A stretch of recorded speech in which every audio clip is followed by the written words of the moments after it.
muito importante que a gente leve em conta a importância dessa moção para todos os cidadãos gaúchos, né? Que hoje a gente sabe que a gente não recebe mais o documento pelo correio como recebia antigamente, aquele documento verde do veículo, né? E que tinha um custo, nós pagávamos para ser impresso e ser enviado esse documento para todos os cidadãos proprietários de veículo. Hoje não existe mais isso. Esse documento não é mais impresso, não é mais enviado. Porém, nós, como sempre, cidadãos, continuamos a pagar a taxa, que são R$ 109,27.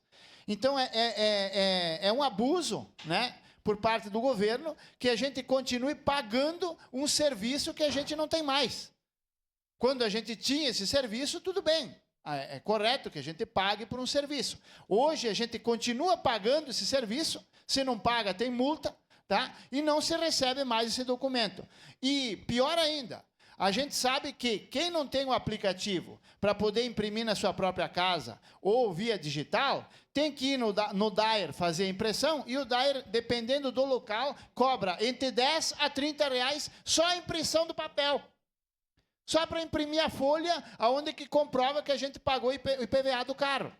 Então, além de nós pagarmos R$ 109,27 por nada, para não ter nada, ainda a gente tem que pagar o DAER para imprimir a folha do documento que a gente quitou.